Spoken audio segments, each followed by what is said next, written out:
Salam saudara-saudara, kita berjumpa dalam persiapan khotbah minggu. Saatnya kita menabur. Bacaan minggu ini adalah Matius pasal 25 ayat 1-13. Temanya bijaksana menanti kedatangan Tuhan. Mari kita berdoa. Berkati kami Tuhan, sebab kami rindu mendengar, membaca dan merenungkan firman-Mu. Engkau adalah firman sejati, dan hanya dari Engkaulah kami beroleh kebenaran dari setiap yang kami baca dan kami dengar. Dan tuntun kami untuk ada di dalam perenungan bersama dengan kebenaran yang datang dari Engkau. Amin. Ya, saudara yang dikasihi Tuhan Yesus, Matius 25 ayat 1-13. Kalau kita baca teks ini kan, teks ini bicara tentang kedatangan Tuhan. Kita bicara tentang hari penantian, di mana settingan cerita tentang sang mempelai laki-laki yang akan datang untuk menyambut sang mempelai perempuan dan menampilkan 10 perempuan pengiring pernikahan, di mana 5 dikatakan bijaksana, sementara 5 lain yang dikatakan bodoh. Ada ciri-ciri menarik dari semua cerita tentang kisah kedatangan hari kedatangan Tuhan itu. Dan kalau kita baca keseluruhan teks tentang hari kedatangan Tuhan di dalam Injil Matius, maka kita akan temukan beberapa persamaan. Misalnya dalam teks kita, dalam ayat 5 disebutkan, tetapi karena mempelai itu lama tidak datang-datang juga, mengantuklah mereka semua lalu tertidur. Kroniso dalam bahasa Yunani, lama tidak datang-datang juga. Sebenarnya kroniso itu lebih pada menggambarkan waktu, lebih tepatnya waktu kedatangan Tuhan yang tidak bisa diatur oleh manusia. Itu adalah waktu yang misteri, waktu yang ditentukan oleh Tuhan sendiri. Jadi kalau ada orang yang kemudian dia bisa menebak, membuat perhitungan kapan waktu tepat Tuhan Yesus datang, menurut saya itu kekeliruan dalam berteologi. Kedatangan Tuhan tidak dimaksudkan untuk saya dan saudara mengetahui waktu yang tepat. Bukan soal hari maupun jamnya. Kita harus sadar, kita diminta untuk hanya berjaga-jaga. Kita harus tahu batas diri kita sebagai orang percaya. Tapi juga kita harus mengerti ada hak-hak Tuhan yang tidak bisa digugat oleh siapapun. Jadi hampir semua sama. Hampir semua tidak memberitahui hari dan jamnya. Kemudian dalam ayat 11-12 dikatakan, kemudian datang juga gadis-gadis yang lain itu dan berkata, Tuhan, Tuhan, bukakanlah kami pintu. Tetapi ia menjawab, aku berkata kepadamu, sesungguhnya aku tidak mengenal kamu. Nah, hal ini saudara menunjukkan bagi kita bahwa inti dari cerita tentang hari kedatangan Tuhan, hampir semua teks yang disebutkan oleh Injil Matius ketika bercerita dengan versi kedatangan Tuhan menurut narasi yang berbeda, itu justru menjadi kesempatan bagi kita untuk bertobat. Karena kalau sudah hari kedatangan Tuhan, tidak ada waktu lagi untuk kita bilang harus kasih kesempatan atau kita berubah, tidak. Justru inilah saat perubahan. Karena itu jangan saya dan saudara keasikan dengan satu kegiatan, aktivitas apapun yang keliru. Sebab aktivitas atau kegiatan yang menjauh dari Tuhan itu tidak bisa ditutup hanya ketika hari kedatangan Tuhan, waktu dan jam tiba, maka tidak ada lagi kesempatan bagi kita. Nah, karena itu saatnya kita bertobat dan menyesali semua, menjadi umat yang baru, hidup di dalam kehendak Tuhan, karena menyesal kemudian tidak ada gunanya. Dalam ayat 13 disebutkan, karena itu berjaga-jagalah sebab kamu tidak tahu akan hari maupun akan saatnya. Berjaga-jaga dipakai kata Gregoreo. Maksudnya adalah waspada. Tetaplah hidup dalam kehendak Tuhan. beraktivitaslah dalam karya dan kerjamu, sambil berhati-hati agar dimanapun engkau berada, engkau bisa tetap konsisten menjaga dirimu. Karena engkau adalah orang-orang yang sementara mempersiapkan diri menanti kedatangan Tuhan. Jadi cerita ini cirinya, mau kasih ingat saya dan saudara bahwa hidup ini tidak hanya begini saja. Hidup ini bukan hanya soal kita menjalani hari demi hari, aktivitas kita makan, minum, istirahat, berelasi, bekerja atau apa saja, bukan hanya itu.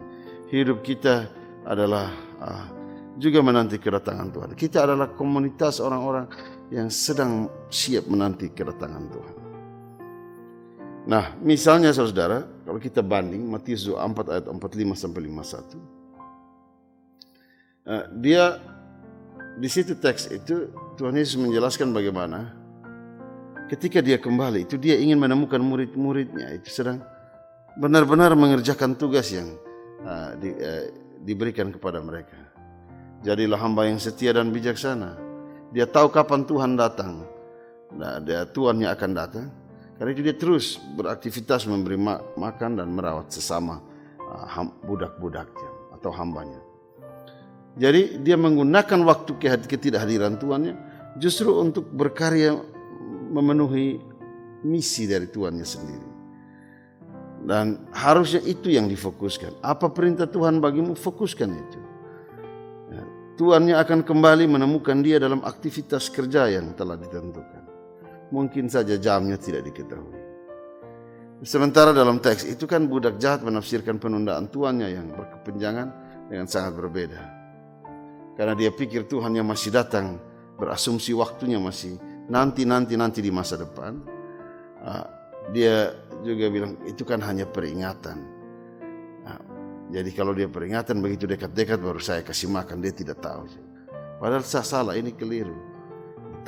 Ketika Tuhan itu datang dia tahu siapa yang sedang meremehkan perintah itu dan siapa yang tidak beraktivitas sesuai dengan kehendaknya.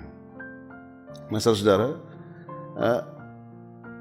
cirinya kita akan lihat bahwa nanti juga di akhir semua orang-orang yang sama seperti gadis-gadis yang bodoh itu dikatakan bahwa Tuhan tidak mengenal, pengantin tidak mengenal mereka, maka hampir semua cerita sama. Ketika bicara tentang hari kedatangan Tuhan versi Matius, bahwa orang-orang yang tidak mengerjakan apa yang Tuhan perintahkan, dia yang merendahkan, meremehkan ke perintah Tuhan, mereka akan masuk dalam neraka. Mereka akan menikmati apa yang disebut tangisan dan kertakan gigi. Nah, kalau begitu pertanyaan sekarang adalah, lalu apa yang hendak teks ajarkan bagi kita tentang hari kedatangan Tuhan? Saya sarankan saudara, kita serius membaca kitab Injil Matius saudara, supaya kita mengikuti bagaimana konsep tentang hari kedatangan Tuhan.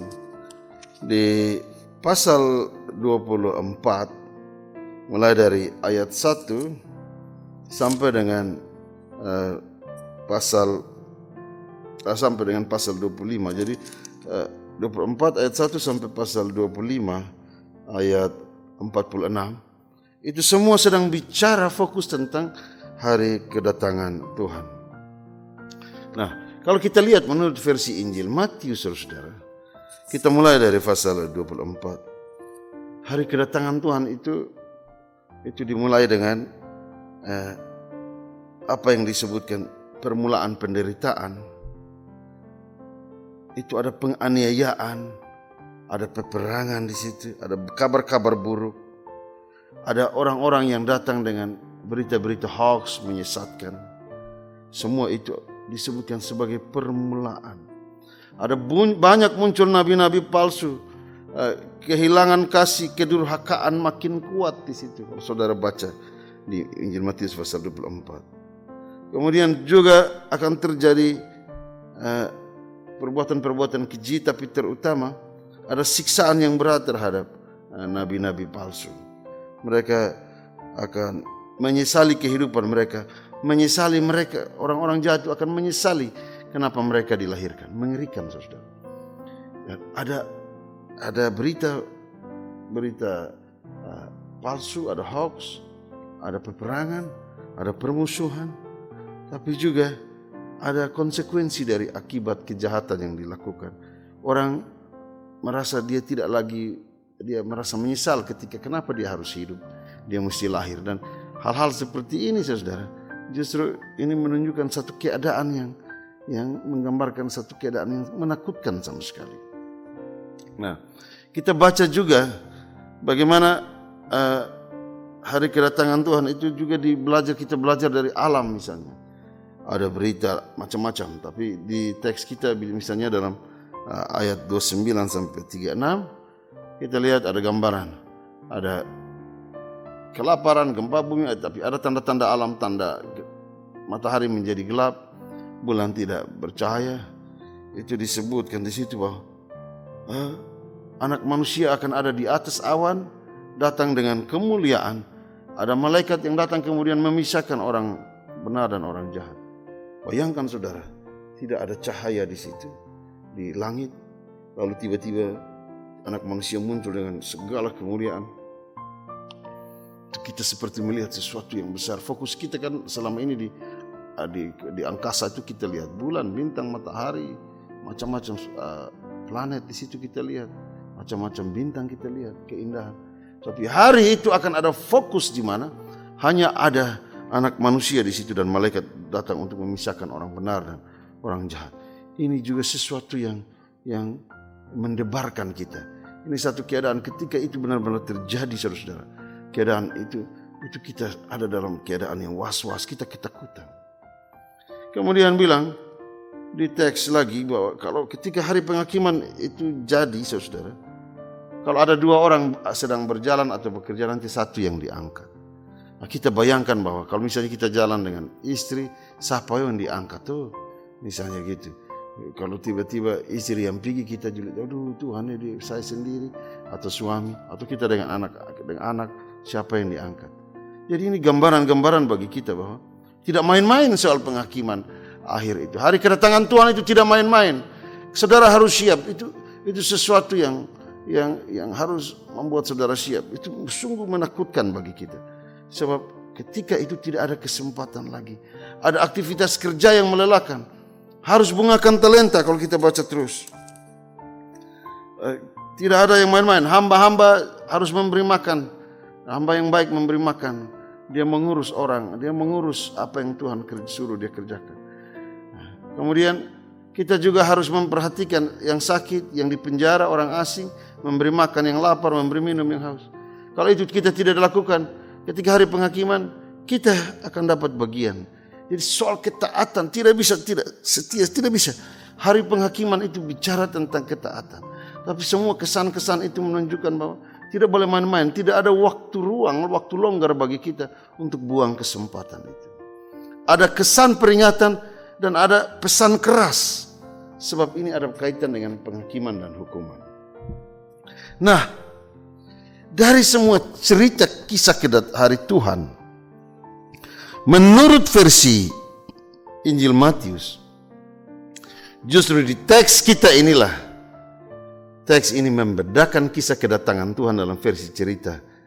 Semua Injil Matius adalah bahwa gambaran kedatangan Tuhan itu, dia seperti sebuah pesta.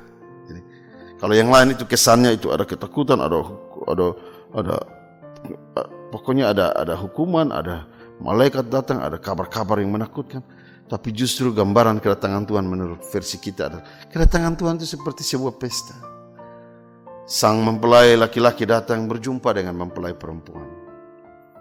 Jadi cerita ini tentang kisah kedatangan Tuhan adalah sebuah peristiwa sukacita. Dia sesuatu yang menggembirakan.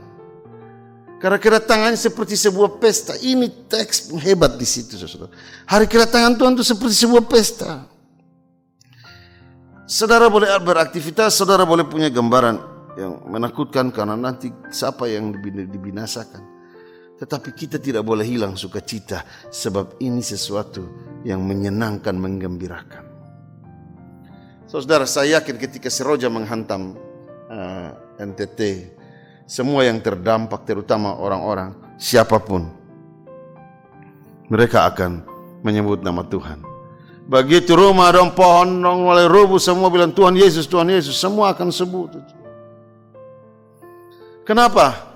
Karena yang ada di otak kita adalah gambaran ketakutan kita akan bencana, kerugian, kebinasaan. Dia begitu menekan hidup kita. Ada bilang, Tuhan, bangun ini rumah sana korupsi Tuhan. Ya, tapi angin supaya kerubuh. Itu karena yang kita ingat itu. Ini ada kerugian, ada ketakutan, ada bencana. Kita bukan saja sekarang hari ini kalau kita bicara COVID misalnya. Kita jangankan bicara hari kedatangan Tuhan. Bicara tentang kematian saja banyak orang yang tidak siap. Orang sakit saja COVID kita takut pergi karena kita juga pikir yang sampai bete ikolai. Tetapi teks ini mau kasih ingat kita bahwa apapun gambaran ketakutan kita sebagai manusia, kita memikirkan sesuatu yang berat bagi kita. Bagi orang percaya, tidak ada waktu yang lebih menyenangkan daripada waktu kedatangan Tuhan. Ia berdandan menjumpai kita. Dia seperti pesta. Sang mempelai berdandan. Kalau tadi bilang dia datang di awan-awan dengan segala kemuliaan. Ini dia datang dengan berdandan menjumpai kita. Dia gagah. Bukankah kita bilang Tuhan Yesus itu gambar Allah yang sempurna, gagah. Ia mencari kita dan bahkan masuk dalam ruang kamar kita. Dia tidak datang sebagai hakim dengan pakaian toga yang menakutkan. Ia datang sebagai mempelai yang menawan, gagah, elegan. Bahkan anak-anak muda bilang, wah gaul bos, gagah. Di teks ini rupanya Tuhan menceritakan isi hatinya. Bahwa dia juga sangat merindukan masa itu. Karena dia datang sebagai mempelai laki-laki. Ia begitu menyukai untuk dia menunggu, dia mau saat itu segera tiba supaya dia datang menjumpai kita. Dan paling kurang dia mau mendekap kita. Dia gemas dengan kita, saudara. Dia menanti waktu di mana dia mau cepat-cepat supaya kita intim dengan dia. Sebab tidak ada masa yang lebih indah daripada pernikahan. Begitu pacaran sembunyi-sembunyi, itu ketemu juga sembunyi, berarti awas teh bapak ada di sini, mama. Soalnya ada yang lebih itu begitu nikah dandan full pak datang dari sana, woi itu terlalu menyenangkan, saudara. Karena itu ketika Tuhan menceritakan isi hatinya ini, maka semua orang percaya, semua anak-anak Tuhan lakukan segala hal apapun di bumi ini dengan sukacita, kerjakan sesuatu dengan spiritualitas yang menggembirakan. Jangan lelah. Jangan takut. Kabar begini jangan takut. Sukacita. Jangan malas, jangan bosan. Bertanggung jawablah. Dan danilah karakter dan integritasmu. Hidupmu itu, penampilanmu, kata-katamu seperti seorang mempelai perempuan yang siap menanti kedatangan sang mempelai laki-laki. Potong kalau mau nikah, kalau potong bisa contoh potong beli cincin saya, pasti potong beli yang terbaik. Mahal pun potong meloi masih ada. Mau habis yang penting terbaik itu sudah itu. Potong hidup itu penuh dengan sukacita. Kami di OSAP ini kan dapat berita bahwa BMKG bilang nanti mau tsunami. Itu tingginya diperkirakan 3 meter. Potong mulai berhitung sudah, mulai ame-ame meter kau hitung. Kalau 3 meter dia naik dari mana, dia naik sampai datang di jalan dia berapa meter, dia di atas, waktu mulai berhitung ini. Namanya kalau itu terjadi tsunami, kita doakan Tuhan. Saya lihat orang mulai aktivitasnya mulai ketakutan. Saya bilang jangan takut, kita pelan-pelan. Pemerintah suka kasih kewaspadaan begitu baik supaya kita hati-hati. Tapi sambut segala hal itu dengan sukacita. Melayani juga jangan anggap itu berat. Bikin apa-apa jangan berat. Kerja apa-apa itu jangan pakai mental harap gampang dalam hidup ini. Kerja apa-apa pun lakukan dengan sukacita. Sakit di sukacita, nikmati hidup ini semua sukacita. Hai kamu yang bekerja, punya jabatan, Nikmatilah hakmu saja, jangan lebih-lebih. Sukacita. Orang kalau waktu sana pencuri itu kesenangan. Botong kalau misi contoh, botong sana pakai helm. Begitu polisi dari sana, botong pumbok kaget, botong pembangun lari. Tapi yang botong sana pikir itu adalah helm botong bisa beli. Tapi kalau celaka sekali, botong kepala otak dan botong bisa beli ganti. Saudara jangan menangis karena saudara gagal, jangan putus asa karena sakit. Sang mempelai tidak peduli fisikmu. Dia datang dan mencarimu di ruang-ruang kamar yang sakit. Dia menciummu karena engkau tetap menjadi anak-anaknya. Hidup ini pendeknya, menurut teks kita adalah sebuah perayaan sukacita. Bahkan sukacita itu dimulai sekarang sampai Tuhan datang. Sukacita tidak akan lenyap. Gereja harus menyadari hal ini. Tantangan bagi gereja tidak sedikit. Ada kawan-kawan yang melayani di tempat yang geografisnya berat. Naik turun gunung. Itu lembah, bukit. Harus langgar banjir. Tantangan geografis tidak sedikit. Ada yang harus berhadapan dengan tantangan orang-orang di sekitar yang mau menerima Injil. Ditantang sebab mereka merasa bahwa Injil berbenturan dengan nilai-nilai budaya mereka. Kita juga berhadapan dengan tantangan-tantangan dari agama-agama lain. Bisa juga dari sistem dan penguasa yang sengaja memanfaatkan gereja ataupun sengaja menghambat gereja. Kita tidak boleh kalah. Misi tidak boleh selesai. Karena kita melakukan pekerjaan yang diperintahkan Tuhan dengan sukacita. Kalau begitu, teks ini kasih kita semacam satu konsep baru tentang apa itu gereja. Kita bilang gereja adalah persekutuan orang-orang yang dipanggil Allah keluar dari gelap dan berjalan menuju terang Tuhan yang ajaib. Betul. Tapi hari ini ada satu konsep baru eklesiologi bagi kita. Bahwa gereja juga itu bisa diibaratkan sebagai umat yang sedang berpesta. Umat yang dalam perjalanannya bergeser dari kegelapan kepada terang. Mereka sedang bersuka cita dalam perjalanan sukacita, dalam siara arak-arakan sukacita menuju kedatangan Tuhan. Ini dia punya hebatnya. Apa yang mau teks sampaikan bagi kita? Yang pertama itu tentang sesuatu yang sukacita. Kedatangan Tuhan itu biar langit mau runtuh, bulan berdarah atau apapun, tapi kita menyambut hidup ini dengan sukacita. Dalam keadaan apapun, Tuhan datang itu sukacita. Kita siap kapan saja.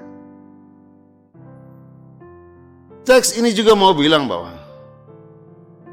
orang percaya ketika menyambut kedatangan Tuhan diumpamakan seperti 10 gadis pengiring pernikahan. 10 gadis bagi apa? Mereka sedang mendandani dirinya dengan anggun. Saya tidak tahu apa maksud Tuhan menceritakan hari kedatangan Tuhan dengan menempatkan 10 orang gadis. Apakah itu tentang 10 gadis lugu? Tapi kebiasaan di sana memang gadis yang mohon maaf masih perawan. Apakah tentang keluguan, kesucian, ataukah tentang gambaran orang percaya yang selalu karena gadis dimunculkan di situ mungkin dianggap lemah di mata dunia ini. Tapi yang pasti bahwa orang percaya ketika omong tentang gadis, maka yang pasti bahwa orang percaya harus berdandan dan berbeda dari orang-orang dunia ini. Tugas kita seperti 10 gadis yang mempersiapkan diri pengiring pengantin. Ini hendak mengingatkan kita bahwa kita mesti siap bahwa ada saatnya Tuhan akan datang. Bukan soal waktu dan jamnya, tapi waktu dia akan tiba, Tuhan akan datang. Kita harus berdandan, saudara. Berdandan, dandanilah dirimu, siapkan dirimu baik-baik. Karena itu kita harus tahu apa yang harus kita lakukan. Sayangnya saudara-saudara, 5 gadis hadir dengan dandanan keanggunan, tetapi dandanan yang anggun itu tidak jatuh sama dengan persiapan mereka menyambut sang pengantin. disebutkan tentang minyak lampu. Maksudnya minyak lampu waktu itu minyak narwastu yang harum. Jadi maksudnya begitu. Itu minyak khusus, itu minyak narwastu.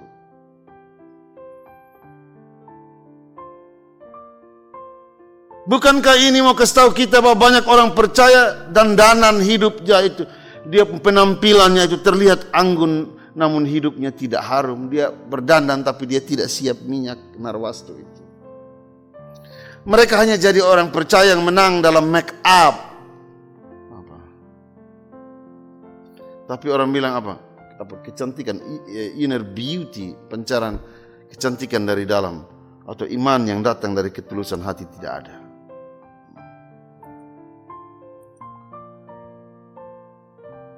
Mereka kira pakaian yang anggun saja sudah cukup.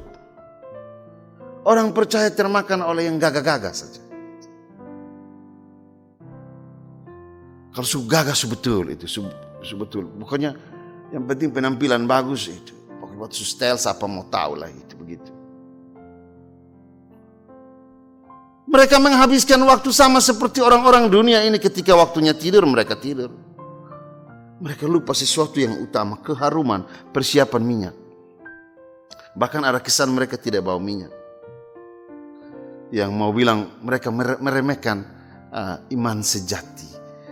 Iman sejati yang tidak hanya soal dandanan. Akhirnya ketika sang mempelai datang, sukacita itu hilang.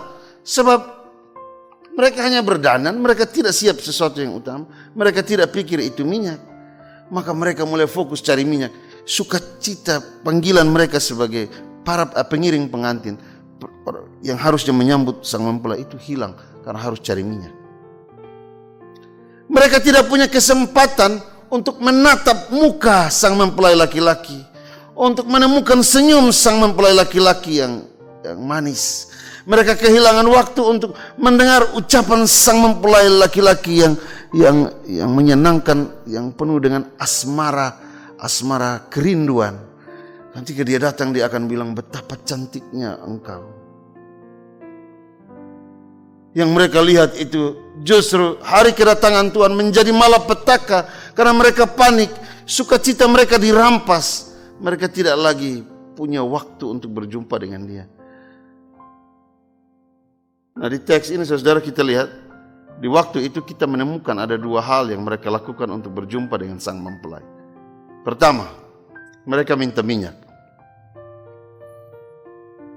Meminta itu kan baik, meminta kalau minta tolong orang juga baik, begitu toh? Bukankah permintaan ini juga harus direspon, atau mungkin kita sebagai orang percaya harus menolong orang yang minta minyak?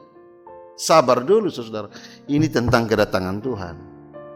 Bahwa semua orang telah memiliki kesempatan yang sama. Semua orang harus dipanggil untuk menyiapkan minyak.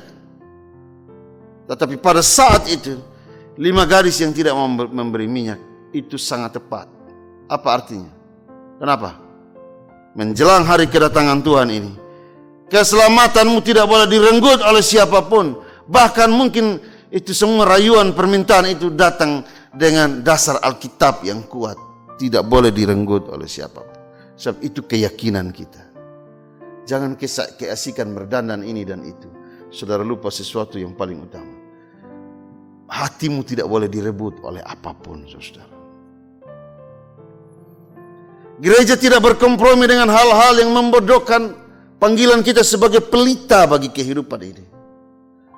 Gereja tidak boleh diam, karena terang gereja harus terus menyala. Sebab dengan terang gereja itu pula, hanya dengan terangnya dari Tuhan itu pula, kita juga bisa pakai untuk melihat rupa Tuhan, sang mempelai laki-laki yang datang dengan terang yang ajaib itu.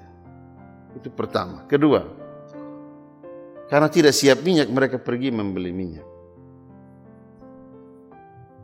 Mereka pergi membeli minyak.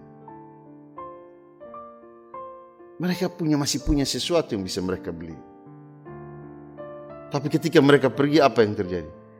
Ketika mereka pergi, itu sebenarnya teks mau bilang bahwa mereka ambil keputusan untuk menjauh dari hadirat Allah.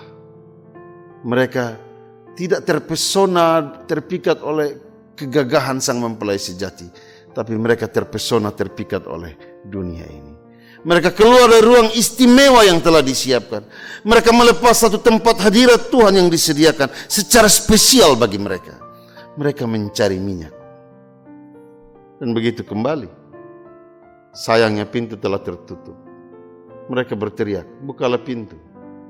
Tetapi jawaban sang mempelai sungguh menyakitkan. Aku tidak mengenal kalian. Adakah yang lebih menyakitkan dari sebuah kisah percintaan? Ketika orang bilang, kakak, sayang, buka pintu dah, buka pintu hatimu. Lantas dia bilang, beson kenal selalu, lu siapa? Itu terlalu menyakitkan, saudara. Benar-benar konsisten ini kisah asmara ini.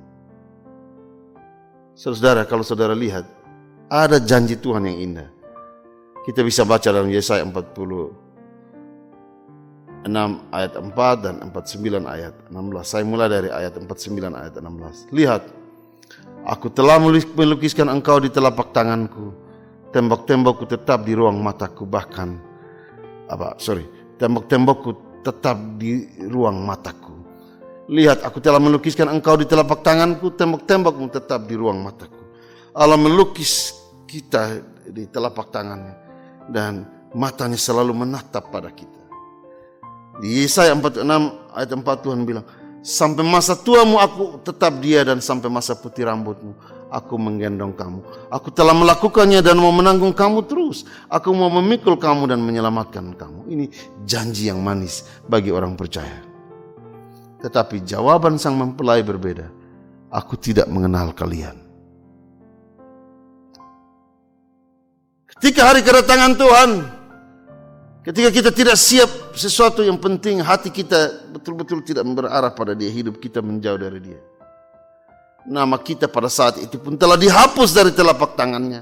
Kita tidak punya kesempatan lagi untuk digendong dan didekap oleh Allah. Aduh saudara, perjumpaan pengantin yang paling indah itu ketika terjadi begendong. Waktu lihat kalau di pengantin, dong kasih makan kue, dong bilang, ya suap, cium, semua pembateria sama kayak dong yang mau kawin.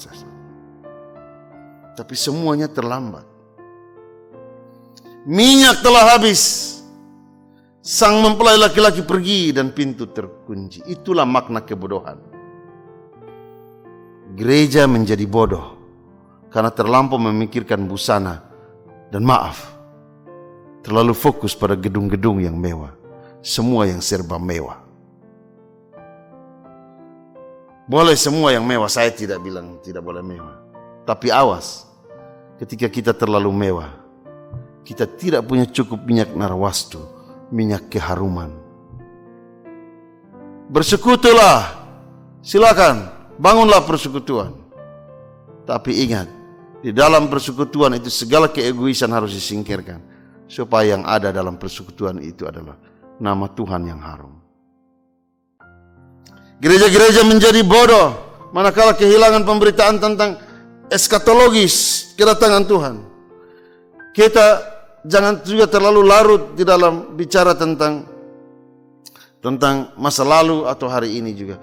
Pemberitaan kita juga harus memikirkan, mengingatkan ada agenda hidup kekal di mana sang mempelai begitu rindu untuk berjumpa dengan kita, dan kita juga begitu rindu untuk berjumpa dengan Dia. Hal ketiga, saudara, akhirnya seperti apa yang dikatakan oleh Bob Deffinbaugh. Ketika kita pikirkan bagaimana aplikasi dari perumpamaan ini, ada kaitan antara apa yang kita lakukan dan tidak diketahui tentang kedatangan Kristus di akhir zaman. Misalnya begini, Yesus meyakinkan bahwa kita harus dapat membedakan musim. Misalnya musim itu maksudnya kerangka waktu kedatangannya kembali. Salah satu alat ukur yang sangat penting dari musim ini adalah bahwa di musim itu ada kekejian yang membinasakan, ada kesengsaraan besar. Tetapi sementara kita mungkin mengetahui musimnya dalam rentang waktu satu generasi, kita sendiri juga tidak tahu kapan hari atau jam kedatangannya. Kita tidak tahu persis kapan dia akan kembali. Karena itu saudara, hanya ada satu kata bagi kita, waspada, siap. Inti dari perumpamaan ini, suasana apapun, kita harus siap bahwa Tuhan akan datang kembali. Perumpamaan ini gambarkan bagi kita bahwa kita tidak akan hanya hidup begini-begini saja. Dia akan datang. Jangan ketika waktu itu kita tidak siap. Kita tidak tahu kapan waktunya, tapi karena itu berjaga-jagalah, karena kamu tidak tahu hari atau jamnya. Perumpamaan ini sama seperti perumpamaan lain, bahwa kedatangan Tuhan akhirnya dia harus memisahkan, ada 5 gadis bodoh, ada 5 gadis bijaksana. Ada yang masuk untuk menikmati kasihnya, persekutuan dengan dia, berpesta bersama dia. Ada yang dijauhkan dan kemudian disiksa dalam api neraka. Perumpamaan ini sama seperti perumpamaan yang lain, bahwa ternyata pada akhirnya akan ada beda antara orang percaya dan orang tidak percaya, antara orang yang akan masuk surga dan mereka yang akan masuk neraka, antara orang-orang yang benar-benar tulus, orang-orang yang punya siap diri menanti Tuhan, dan orang-orang yang hatinya penuh kemunafikan dan tidak siap diri menanti kedatangan Tuhan. Dan akhirnya saudara, hari kedatangan Tuhan akan menunjukkan bagi kita bahwa ternyata status kita sama. Saudara mau pejabat, orang besar, saudara mau kaya, punya segala sesuatu, dengan orang yang kecil, orang yang tidak punya apa-apa. Sama saudara, status kita sama. Dia tidak membeda-bedakan. Yang dia hanya dia lihat itu adalah apakah kita siap menyambut dia, kita hidup di dalam kehendaknya, kita melakukan apa yang dia mau, dan kita dengan sukacita menanti kedatangannya. Perhatikan supaya kita jangan kehilangan sukacita itu. Oh, saya suka itu lagu. Menurut saya penulis lagu itu dia betul-betul tahu jiwa dari, maksud dari cerita tentang kedatangan Tuhan. Lagunya, tak lama Tuhan datanglah mengenapkan dirimu. Jadi maksudnya kesan lagunya itu sangat semangat, kesan sukacitanya di situ. Saya tangkap itu. Memang kedatangan Tuhan itu ada tanda-tanda yang menakutkan. Tapi harusnya orang percaya, bersukacitalah dari sekarang. So, kata sukacita itu memberi dampak besar. Mulai hari ini kita bersukacita. Dalam segala kita bersukacita. Sampai kedatangan Tuhan kita bersukacita. Karena kita masuk dalam sukacita pesta kekal yang tidak bisa direnggut oleh siapapun. Tuhan memberkati kita. Amin. Mari kita berdoa. Terima kasih Tuhan untuk firman-Mu. Biarlah kami terus bersukacita untuk menyambut kedatangan-Mu. Berjaga-jaga dalam segala keadaan. Kami rindu kehadiran-Mu. Dan kami rindu berjumpa dengan Engkau, ya Yesus Tuhan kami. Datanglah bagi kami. Amin.